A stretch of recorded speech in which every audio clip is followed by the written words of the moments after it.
Hello, and welcome back to Human Design Book Club. We are talking about The White Book from the Book of Letters by Ra Uru Hu. The final chapters, the last 100 pages, 173 to ultimately 275. But we did kind of skip a little section from 260 to 274, and we'll explain that. Here's just a little bit about ourselves again. Jennifer Cordes, would you like to tell us about yourself? Hi, everybody. I'm a 3-5 sacral integration generator, quad right, completely open to flow, and my environment is mountains. And Kayla. Kayla Sita, 1-3 emotional manifester, and I am sure. And I'm Rebecca Anderson, a 2-4 splenic projector, quad right, mountains environment. We envision a world where everyone can live their truth, everyone can make decisions easily, people are safe to tell their story, people get to have fun together. Community supports us while giving us the freedom to explore our individual paths. So as we were reading this section of the book, there came up with a few laws of design. Rob first talked about two, but then we ended up inferring a third, which we'll explain. The first one is definition can be relied upon. Definition is the heart of design. To live out your definition is to be who you really are. Definition is ignored through the power of conditioning. Step to know yourself, see your definition.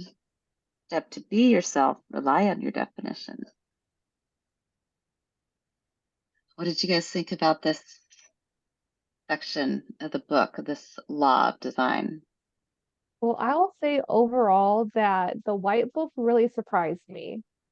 This is the second book that he ever wrote, and from all of the studying that we've all done for design, I feel like I learned so much from this book. And there's no talk of types. He talks about doers and non-doers.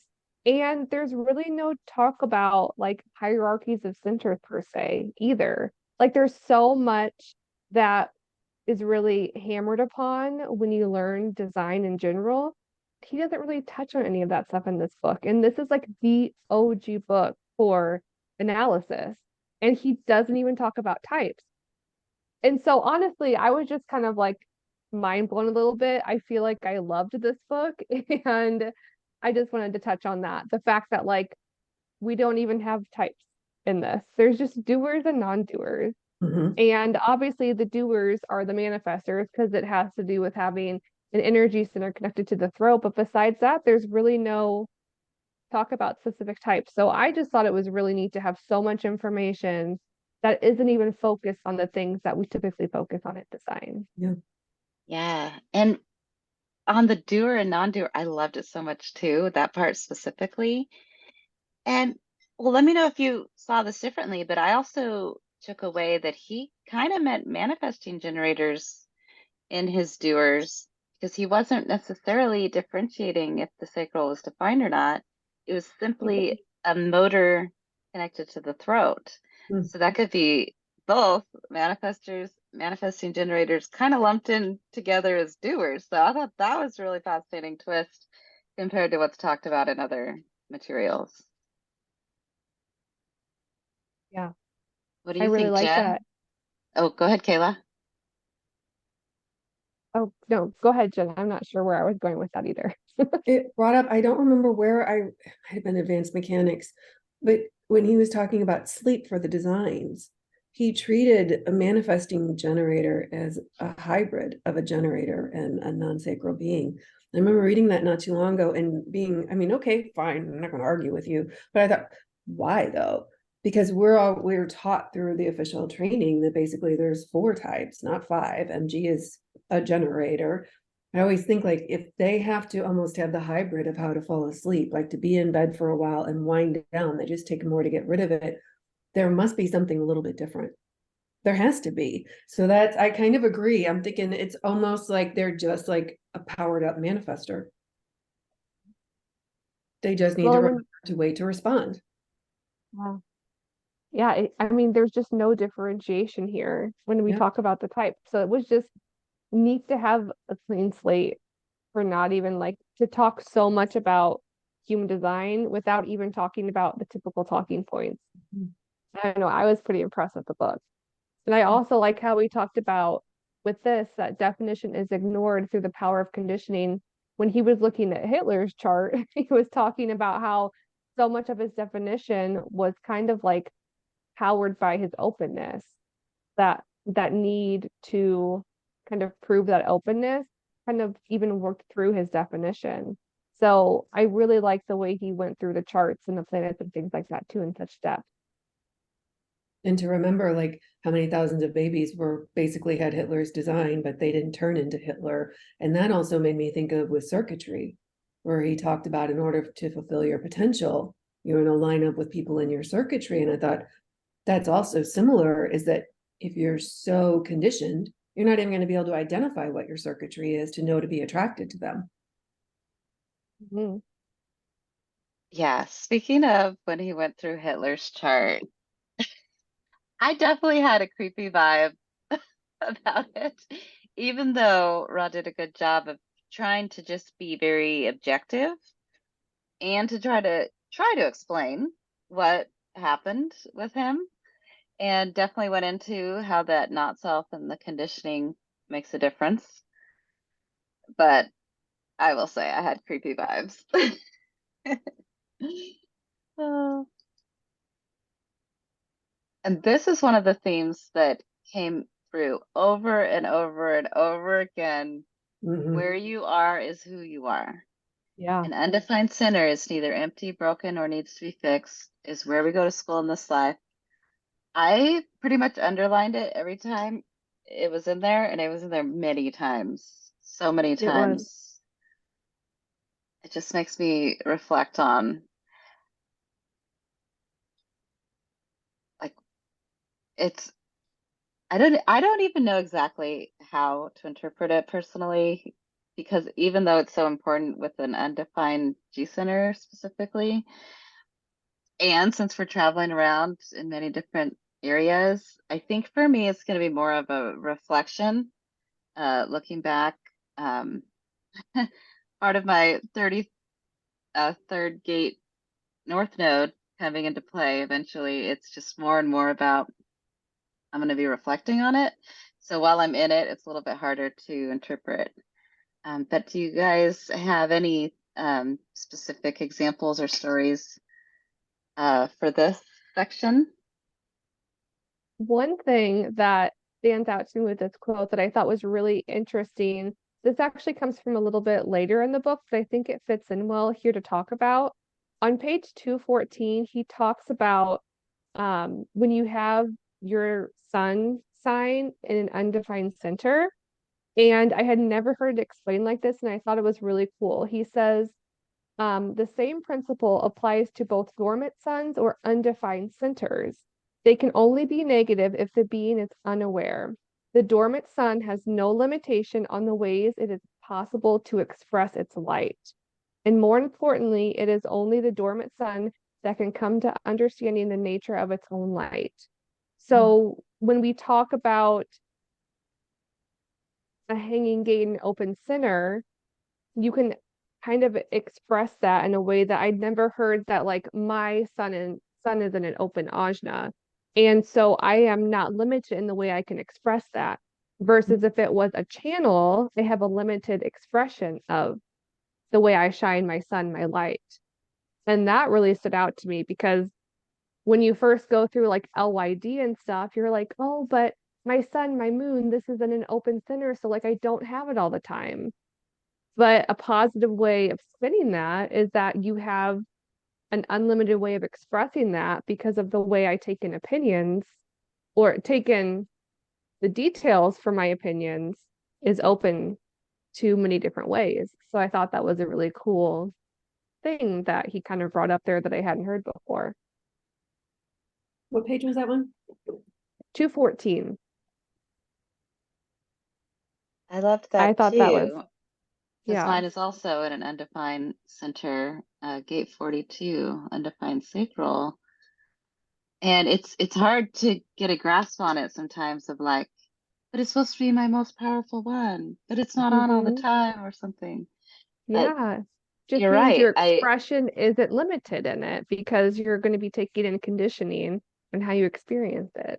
So that was kind of a pretty way of explaining something that is typically kind of brought up in a way that feels negative. And I thought he did a good job of explaining that. Yeah, because mine's in a channel and it doesn't move. I mean, I feel Yeah. it. It doesn't move.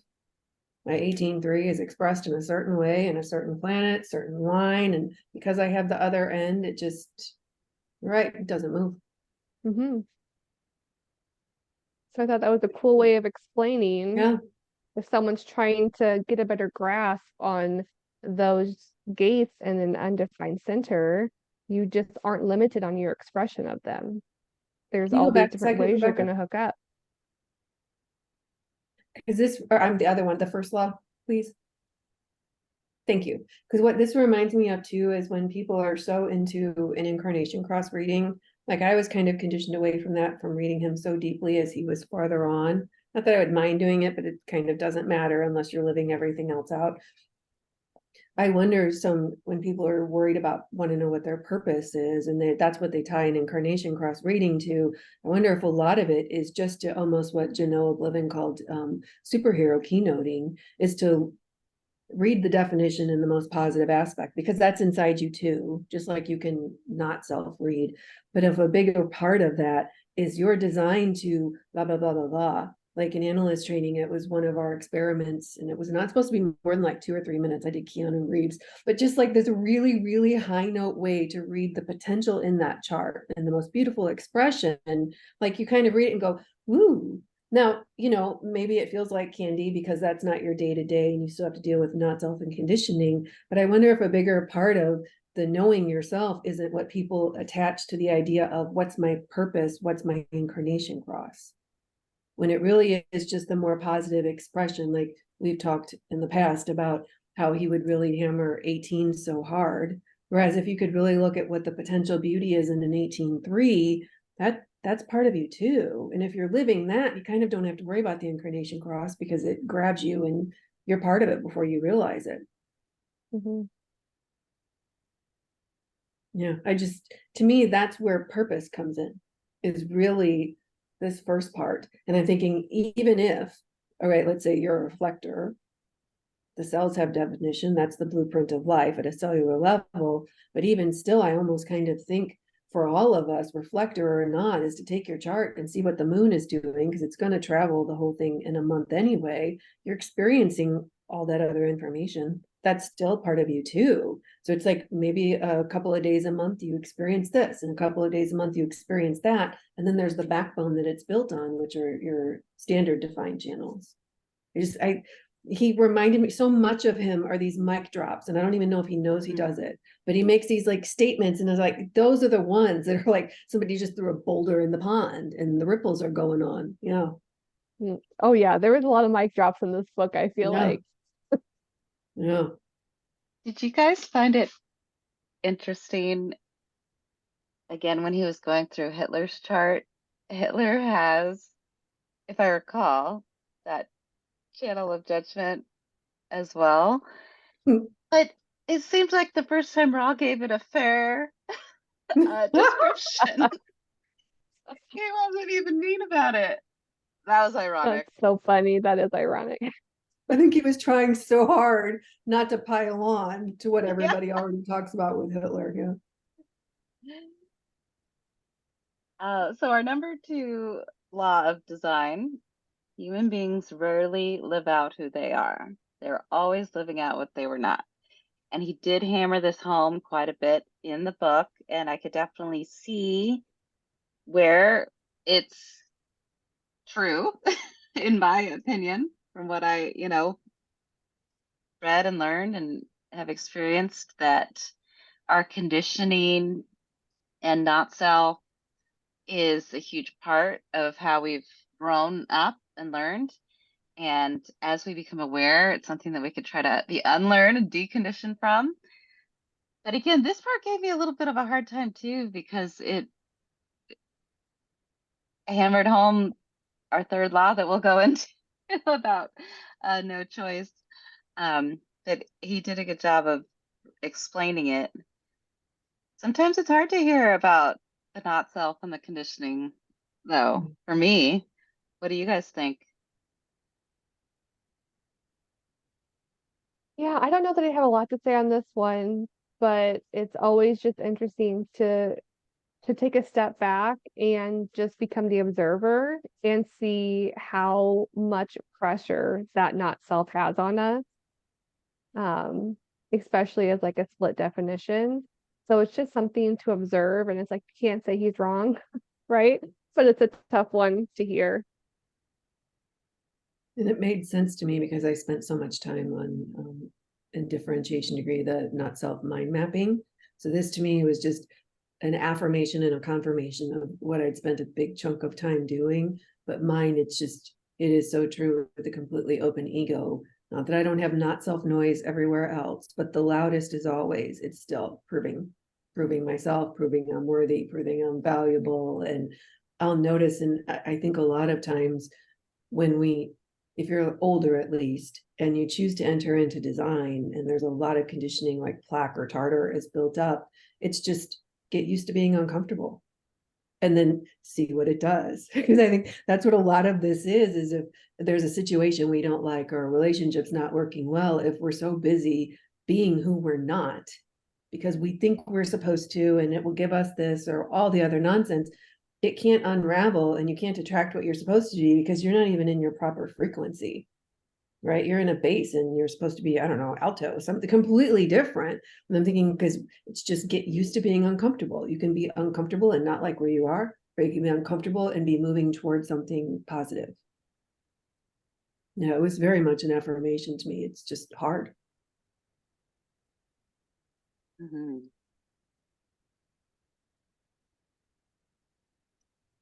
Touched on the aura's permeability, 2 arms lengths from the sternum in all directions. Average. Yeah, I didn't write Mhm. average, but technically, because like 15s will have bigger usually, but yeah, average. Oh, good point. When someone penetrates your aura, you stop being you and become the it of the combination. And so then he ends up talking a lot about the effect of others and the transits on us. And so we have the analysis for when people come together. Design does not determine the quality of a relationship, awareness does. I liked that. Mm-hmm. Yeah, I like that a lot. I think it was in this area that he kind of slightly brought up the fact that a doer has a closed and repelling aura. He's talking about the split definition. And I thought this was interesting because as a split definition doer, I am going to have to reflect more on whether or not I think this is true. But he said a split definition doer, so he's meaning manifester, doesn't feel or act like a split. The Mm. aspect which is defined to the throat is what they live out. The definition which is separate is generally ignored as a disturbing something that is not quite right in their lives. And I think my chart may be a difficult one with this because the part that's split off is what's conscious to me. And the Mm. part that is connected to the throat is unconscious. Mm. So I think that makes this example a little bit trickier to wrap my head around. But I thought that was an interesting quote that a split definition manifester might not quite feel like a split definition in the same way that they need the other to fill it. They just don't even realize part not connected to the throat is there. It's just like an annoyance. But I feel like for my chart specifically with this example, I don't know that it fits as well, but I thought that was an interesting quote. And it's kind of foreshadows where you know he's going to talk about that closed and repelling aura too. And I thought it applied whether you were a doer or not. because when I just personal experience, and I remember even going through different people talking in analyst training, it's basically what's connected to the throat or what's not in general. Because I've got, with 1762, my mind is really a big deal to me, and my body, I'm like, I'm having to learn to deal with my body.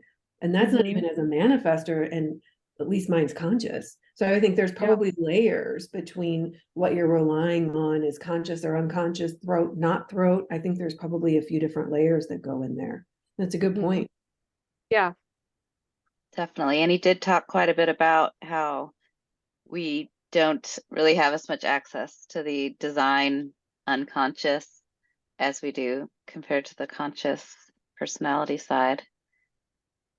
Yeah.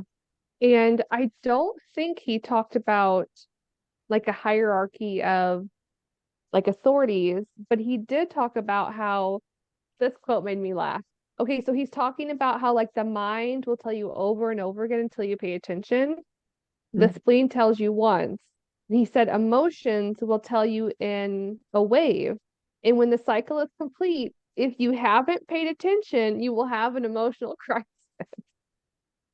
And Whoa. I was like, oh, so that's how you know the wave is over and you missed it. Because you are just crisising the crisis, the drama, right? Like I hadn't heard that and I thought that was funny. That like when the wave is over, if you didn't get what you were supposed to get, there will be crisis involved. Well, I in thought that Gate was funny. 36, he talks about in those keynotes from our last time, Gate 36 was awareness and power to generate a feeling. So aside from that reminds me of a tie-in to the crisis gate. Because if that's where it's coming from, whether you have it or not, that's how the solar plexus is operating. It's like if you didn't figure it out, here comes your crisis. Yeah. Yes, It sounds like Gate exactly. 36 to me. Yeah. Well, and I understand in Gate 36, there's always a crisis because it's a new experience. It's something Mhm. that's never been done. But I feel like that's a little bit different than the emotional crisis of totally missing the Mhm. clarity and doing something else. So I don't know. I thought like when I read that, I like actually laughed out loud. And my kids are like, "What's funny?" I'm like, "Oh, you wouldn't get Mhm. it." But I just thought that was hilarious. Yeah. Especially with your emotional definition. And so it sounds like you could relate, which is why it's Yes, funny, right? exactly. It's like, oh, so the wave does end, and if you don't figure it out, crisis will come for you. Is there anything here that either of you would like to discuss in any more detail? We've got love, sex, and attraction, attraction with electromagnetics, and love being transpersonal, with some specific gates mentioned. I I don't mean, think he I had anything mentioned else these on there. three, but obviously there's also companionship. Hmm. So even though, I mean, that comes up later on, but as far Yeah. as to me, he was just breaking up when we feel like, quote, chemistry for someone else, it's usually one or any combination of these going on at the same time. Yeah, that's a good point. Mhm. And they can all be coming from different places and in different Yeah, ways. yeah. And so he did go into like there's a whole chapter on the connection types, electromagnetic. You each have a gate that connects to form a channel. Compromise. One of you has the entire channel, the other has only one gate. Dominance. One of you has the channel, the other doesn't have any activation. Companionship. Both of you have the channel. And his example was with Marilyn Monroe and Joe DiMaggio, one partner, and then another partner that she had later, Arthur Miller, and how different each of their connections charts were. And one of the things that I thought was really interesting is how, with the first connection, together they ended up having a split definition or a triple split definition chart. He said that was not very common, which it's not very common in an individual either. But he's like they most likely met in the public aura and were best operating in the public aura, just as any triple split needs to be out in that public aura for that energy to move, for them to be able to feel at least whole. And just imagining that for a relationship, if that's, you and your relationship, something to be aware of. Mhm. And all of these things they don't mean doom. They just mean awareness helps in how we navigate life.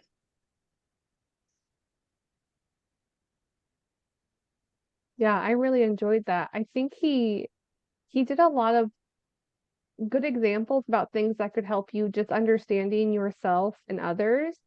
He also brought up quite a few times about how if someone has an undefined throat, that speaking or having important conversations in a public place can feel helpful.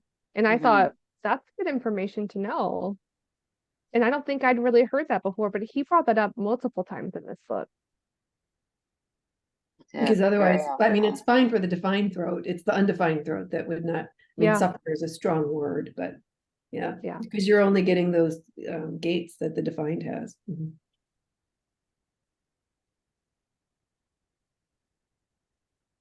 And again, when sparks fly, electromagnetics are the basic dynamics of relationships.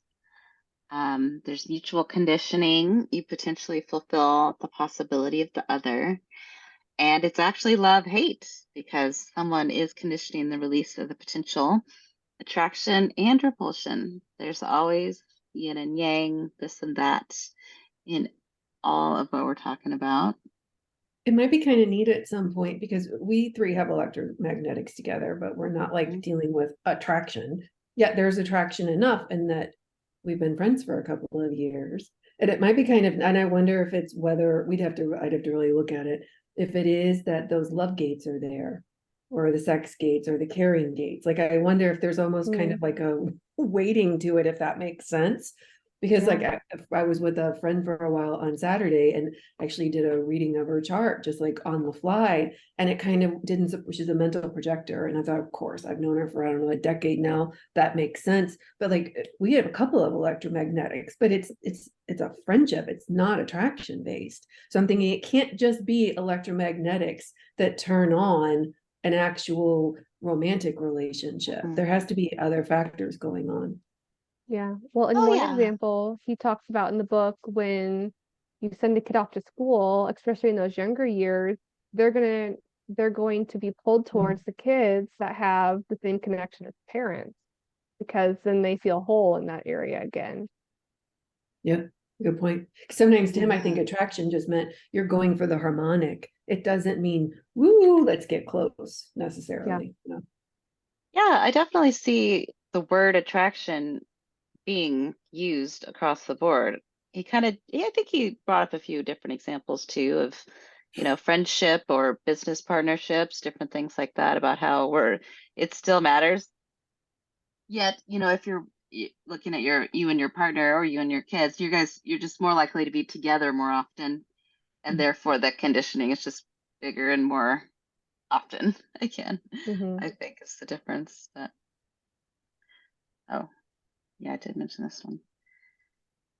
And so then when it's not as easy, when one person has only one gate and the other has the whole channel, the person with only one gate can feel compromised. That's why they call it the compromise. The one with the channel controls the manifestation, and the gate in common can give the illusion of shared potential. And we've discussed this in our group before that awareness, again, makes a difference. And there could definitely be a feeling of maybe being controlled, or there can be a feeling through awareness that the other one is helping again in the manifestation because maybe there wouldn't otherwise be that opportunity. So, this is a fascinating one to look at in all our relationships. Whether if you're the one with just the one gate, how does it make you feel when you look at the context of that channel? Yeah. We have talked about this a lot.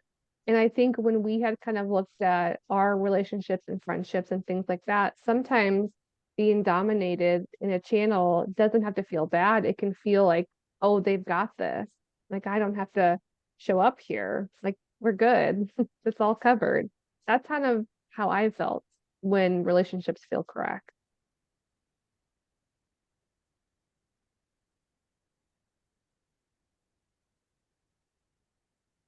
Yeah, and then as you just mentioned, the other one is dominance. Take them or leave them. A powerful conditioning force. Nothing can be done about it. Proverbial brick wall for the one without the channel. Where you truly see the other can find true wisdom or not, and ignorance can be disturbing, lead to victimization and the demand for change. This is when the other one has the full channel and you don't have either gate activated. It could either feel like you're being dominated in a negative way, or it could feel like, oh yeah, that person's got it, just like you were saying, Kayla. And I remember in connections training, he talked about when you don't have anything in the channel and the other person has it completely defined, you actually get to see them. And I thought that's also a nice way to look at it as well, is because you're seeing that shining completely as they are. Nothing's in the way. You're not in the way. And I thought that's a really neat way to look at that as well. That's who they are, because you're seeing their definition.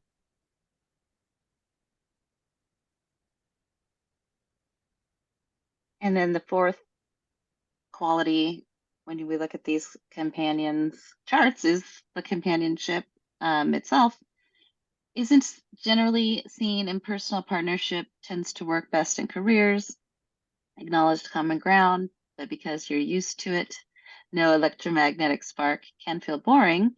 This is when you both share a channel. But so, like, for example, us three, we share a channel. And I think that it just helps lay a foundation of understanding. And he said it could be that. So as long as, it may be, hopefully there's other things going on too, which there usually is. Um, to Otherwise it could just be boring if that's all you share. It always feels like if I come to you and I'm like, and I just found this wrong and I need to fix it, you at least understand why I'm focused on that compared to someone else. I'll be like, why, who cares? What are you dealing with? So I'm thinking, I never think of it as boring. I just think of it like, we at least get this and then we can move on from there. Yeah, that's probably another factor with awareness. Yeah. Now that we know that, we can see each other. And so this was our third law that we inferred from the book. No choice, said the voice. We are hurtling through the cosmos. We are constantly penetrated by trillions of neutrinos that have been proven to bear mass. We are compromised of empty space, or comprised of empty space. Everything you think, say, and do is initiated in the deep gray areas of the brain before it's consciously perceived. Pure being is no choice. The value of human design is accepting the unique and perfect nature of your being. What do you think about no choice? Believe it more and more. It was disturbing to me when I really went through this book, because I thought, I get him. I don't know that I want to get him this fully, but I got it more. Yeah.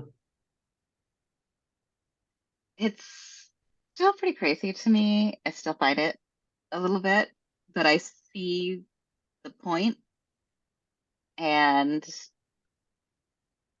it's still going to be one that I'm going to be turning over and over in my defined mind because my whole point is to seek the truth.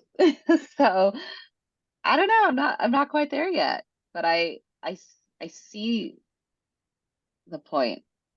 But I'm also still like, well, what about, Yeah. what about, what about? What about? Yeah.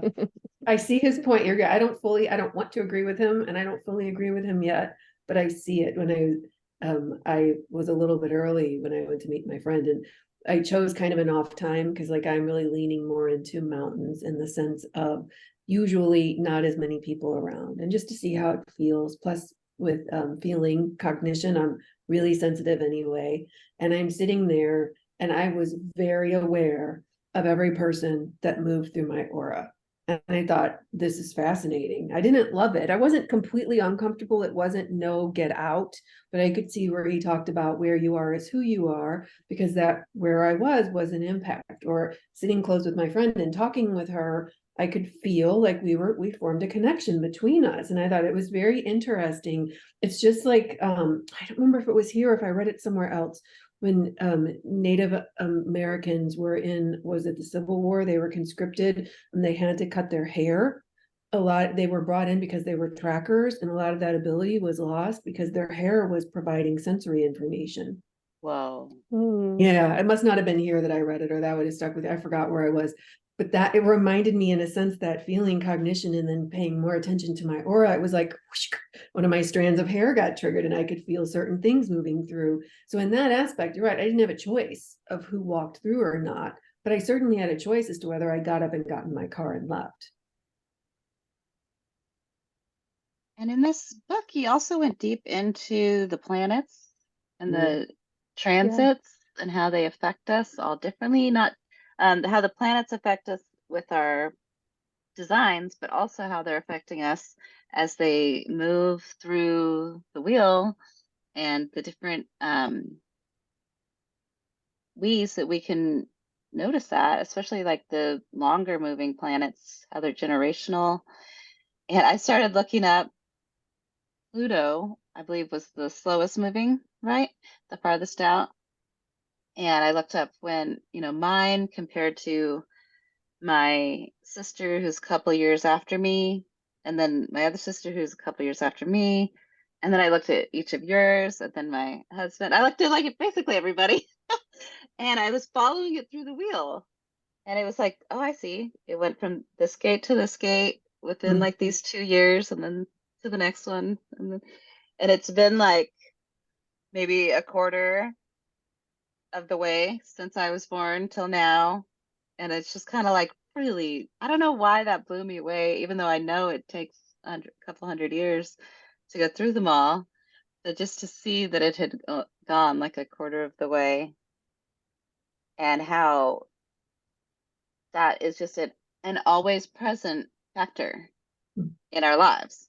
That part kind of helped me see the no choice a little bit more too. And then I was looking at Neptune's as well, and just how it's like, there it is. I believe that's the one that's been in 36 for a while, right? Yeah. So that's kind of been hooking us all up to some emotions in different ways. Um, and then I was re-looking at my uh, companion chart with my husband. And then I was looking at that with the transit, and we're connected with 36 now, like even That's more interesting. so. Yeah. So just how connected we are with these different energies, and how that affects, it does, give us this various energy for things or not. Yeah. So even to your point of you could have gotten up or not, maybe. Oh, because I wouldn't have wanted to because of the other energy that was affecting me. Yeah. There might have been something holding you back, something that either makes the body move or not. See, there's more for us to explore with that part of it, of like our body's actual movement. And I know that you guys have been studying really the differences in the design and the conscious as well. So we'll have Well, more to talk about in speaking of, future yeah, episodes. there was But one quote I wanted to bring up just to get your guys' thoughts on this, because I feel like this was a mic drop and it has something to do with the fact that the design is different in the personality. But I was just like, what does this mean? Okay, this is from page 211. Okay, he said, the design sun is our inherited light. The expression of this light is evidence of the continued evolutionary viability. If the genetic trait cannot be expressed successfully, it may not be able to pass on the trait, and that bloodline may come to an end. Did that stand out to anyone else? Okay, in design, data is directly inherited.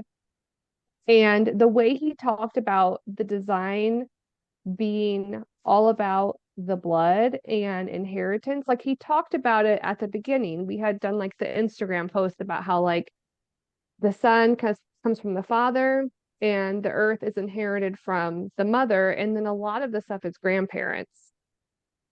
And I feel like I'm starting to get the design more. Like it's not just the body, it's inherited because of generations pass and pass and pass. So when we look at our design information, we can almost look at it as inherited traits that just happen to us. It's like you can only almost like notice them or respond to them after the fact.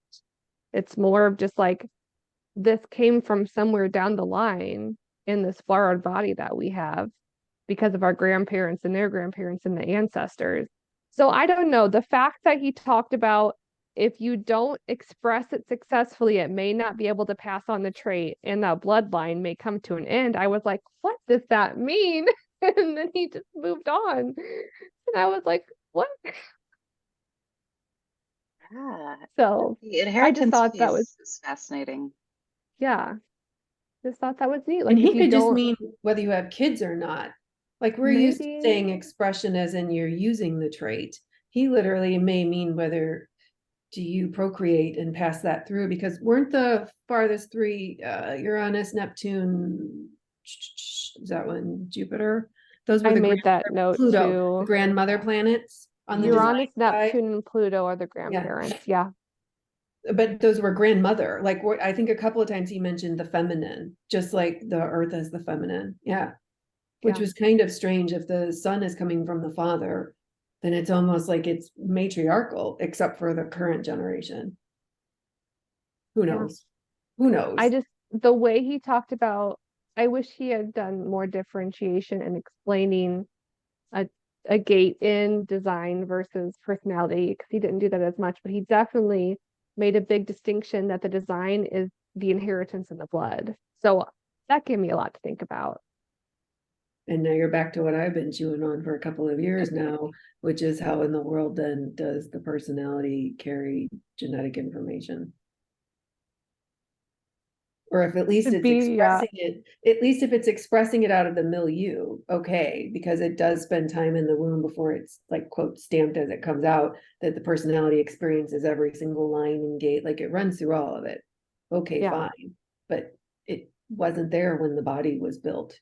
It's a person in the backseat of the car. It's not the carburetor. So that's what I still am like. And he's talked in the other places about how you can't look for basically health in the personality. It's in the design. I'm like, whenever we say genes, I think of actual blue eyes, red hair, 5'7", right? Like, I mean, I literally go to the actual body. So you know, he yeah, was all throughout here. He was very careful, at least it seemed to me, about when he used the word genetic or inherited. And with personality, because I was watching for it, it was always expression. yeah. And one more thing, just to let everybody think about, he had said on page 219 that the nodes don't necessarily open a gate as a window to let in the cosmic stream. I have nothing to say, only lots of thoughts. So just Trippy. something to mule over, to think about, especially if your nodes are an authority. Just Right. got So little if it's not windows. opening the gate, what is it doing? Yeah. So yeah. Definitely.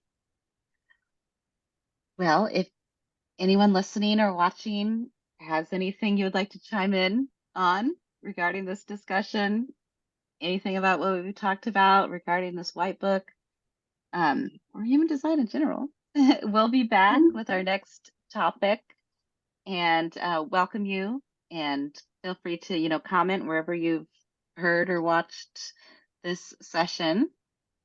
And we are looking forward to being back with more. Be you always. Thank you. Thank you.